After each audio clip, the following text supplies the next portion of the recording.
Would you like to reduce your net fleet fuel spend by 10 to 23%? Could you use that money in other areas in your company while reducing your carbon footprint at the same time? Click the link below and learn more. There it is. Hey, everybody. Welcome back to Freight Executive Insights. The executive I have with the major insights this time is Matt McLelland. He is VP of Sustainability at Covenant Logistics. Correct?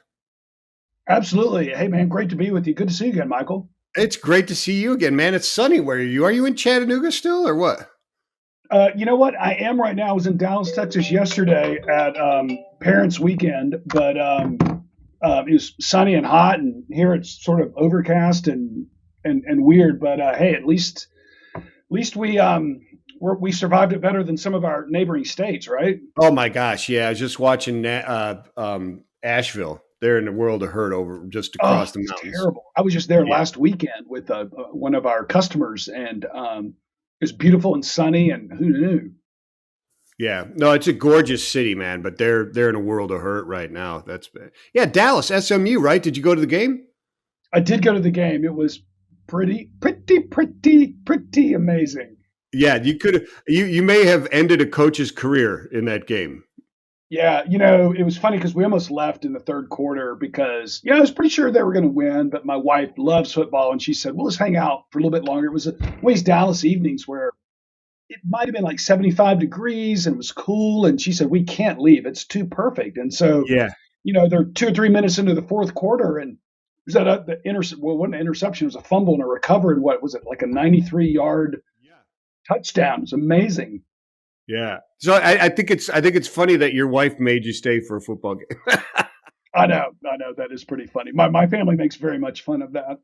That is awesome. But anyway, hey, we're here to talk about, that was a pretty awesome game. But we're here to talk about a recent award you guys got and how you guys got it and why you guys got it, right?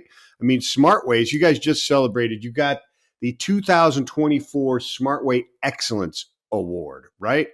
And this isn't like given out to a bunch of different people where they can just stamp, Smartway all over the place. This is like one out of thousands, right?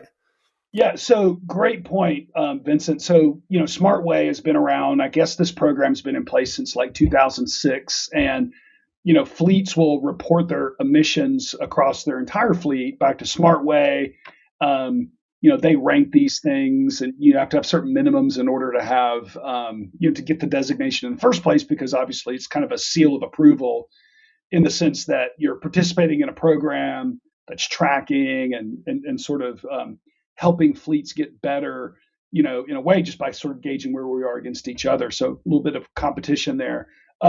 There's a couple of different levels, but to your point, the Excellence Award is given to the top 1% of all fleets based on performance. And so just for context, there's, I think, 3,962 carriers that participate, fleets that participate. And, we're in that top 1%, right? And so pretty exciting. A lot of things that we did, which, we can talk about to kind of propel us into that top spot. I think we got it 4 or 5 years ago, but it's great to be in that. Yeah. So is it purely a results-driven thing, or is the award, or is it also like ongoing, programs, systemic programs within the company that have been established and that type of thing? So a great question. It's just all about the emissions, right? And so they don't really care, what it was that it took to get there. So for example, you could have, say, 100 trucks and 50 of them could be electric and 50 of them could be gas. It doesn't matter. It's just, they're just looking at the emissions for the entire fleet, which means that you've got a lot of balls you got to juggle. So for example, you could say, Matt, what's your secret formula? I don't mind telling you. We have a new fleet. Our average age of our truck is about 1.6 years, which means that by definition, we get the latest and greatest of all the newest engine technology and aerodynamics and just sort of general efficiencies that tend to come with newer models of trucks. We run a lot of biodiesel whenever we can, up to B20. We actually are going to be running this experiment for your video watchers. This is 100% biodiesel. We're going to be testing this stuff here pretty soon at a customer location. Wait.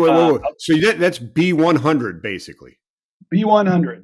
It is viscous, thick, and you have to make some modifications. We bought a product from a company called Optimus Technologies that makes a B100 sort of add-on to the truck. So next month, when the truck stop that is going to have the B100 at the dispenser is online, that we're going to start running this, and it's going to be essentially a zero emission event. So we're super excited about that. And we can talk more about that in a second because we're not doing this. This has nothing to do with where we are right now. This, however, does. This is, I'm holding up a vial of renewable diesel. Huge fan of that. That's roughly 60% fewer emissions out of the tailpipe with using a drop-in fuel. So we're super excited about using as much of this as possible. And then, we have electric APUs, which, are these devices that we install on all of our trucks that allow the driver to shut the engine down at night when they're sleeping, or when they're, at a rest stop, or when they're sort of at a guard shack waiting, for their turn, to unload their product. And they're able to run the climate controls, off of battery power and other types of things. Gotcha. Yeah. So, so it's just a number of things that, just investment and, some driver coaching, some things like that allowed us to get there, Michael. And so we're super excited. Some of our worthy competitors were in that list as well. So our friends from Schneider and Werner and a few other the bigger fleets that everyone recognizes. We're just happy to be right there at the top. That is fantastic stuff. I'm glad you guys were there. It doesn't shock me, man. I mean, I'm not from Chattanooga, but I've been in logistics in Chattanooga for 25 years. And, Covenant has always been known as forward thinking and on the cutting edge of advancements in the industry, and sustainability and emissions really doesn't shock me. Congratulations. I think you guys are awesome, but it doesn't shock me because you're always there. You're always there. You guys are always pushing it hard. Oh yeah, and I appreciate you noticing that. We're really proud of it. But that doesn't mean that we get to stop, right? We're going to be continuing to, maybe we'll come back to this here. So B100 is basically, you can't run your truck on this all of the time. So the way this stuff works is you start the truck and it's running on regular diesel. Once the operating temperature of the biodiesel tank gets up to whatever the parameters are that's set by the manufacturer, then the truck switches over and starts running on this. It continues to run on this until one of three things happen. The truck goes into regen, switches over to regular diesel so that it can sort of can run on regular diesel instead of this. If you shut the truck down, the engine will continue to run for 2 or 3 minutes until it purges the biodiesel out and refills the line, the injectors and everything with regular number 2 diesel. And then if there's any kind of an error code, of course, it shuts down and the system kind of reverts back to regular diesel. So we estimate about 93% of the time the truck will be running on this product. And that is essentially a biogenic event, which no carbon is emitted. It's kind of a long story as to kind of how that works, but basically it's a way to do zero emission without having to have an electric truck or a hydrogen truck. We're super excited about it. I learned about this product from our friends down at Pepsi. They're running in their private fleet maybe 800 of these and having really great luck with it. So we're super excited about that. That's probably the thing that we are doing, Vincent, that has the most amount of emission reduction. You have other types of solutions out there like electric and hydrogen and CNG and RNG. And we do those as needed with customers that are willing to sort of pay that premium. So when I've read about and researched, and I'm not as learned as you are, educated on the biodiesels, but when I look at it, there's like B20 and so on and so forth. And it's because of the energy density, I guess. This stuff is pretty good though, huh? So what's interesting is that 100% biodiesel, which is different than renewable diesel, the drivers that we've talked to say they experience just a little bit less power. Roughly, no driver said it's more than 5%. Oh, wow. The fuel economy is roughly the same. So what's interesting about 100% biodiesel is that, you get an emission factor, you get basically the same amount of power, the same kind of fuel economy.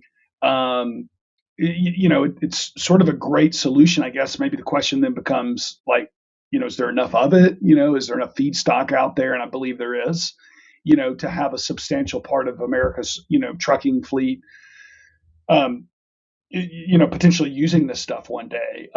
Covenant, we're a big believer in hybrid solutions, right? So we don't think that any fleet ultimately is going to be all electric or all hydrogen or all B100. We think that sort of the future of trucking involves having different types of assets on the road to take advantage of fuel sources that, might be more prevalent in certain parts of the country than another one. So, for example, renewable diesel is mostly in California, Texas, and Oregon and Washington State. Can't really get it here in Tennessee or anywhere on the East Coast. Biodiesel is mostly in the Midwest. I'm sorry, in the Middle America, like Illinois, Indiana, Ohio, Iowa. Because there's a biogenic component to it with soybeans and crops and corn and things like that. So yeah, we're super excited about it, and I think hopefully we'll be able to stay on this Smartway Excellence Award for a while. Yeah.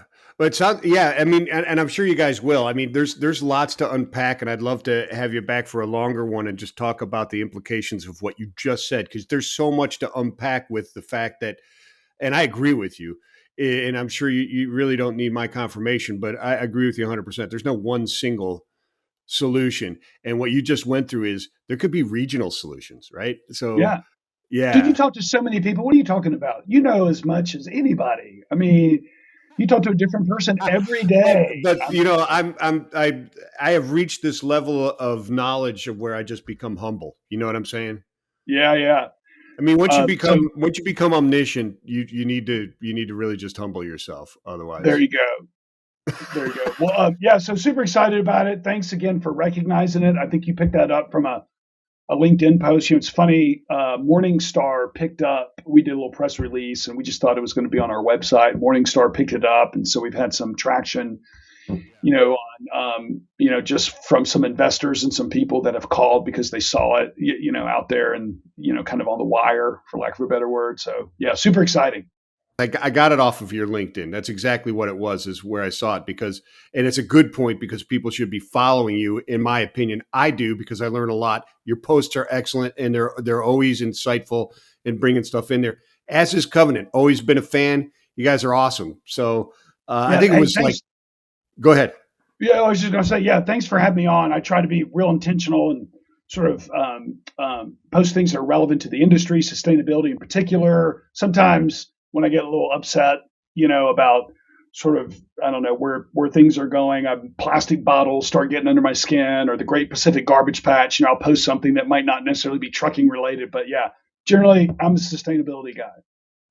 Yeah, but here's the thing is, when you post those, the thing is, all those solutions are logistics based for all of those issues. The plastic bottles under your skin, the garbage bag, it's all logistics solution. That's why I jumped into that space. Is somebody's got to clean up the logistics there. It's ridiculous. Yeah. If we talked about what they're doing with the garbage patch, it would drive you insane how these with the logistics behind. And we should get together and talk about that again sometime. In the last page of our corporate social responsibility report this year, I dedicated the whole thing to ocean cleanup and the Great Pacific, the Great Pacific Garbage Patch, because I'm a big believer, Vincent. I know you are too.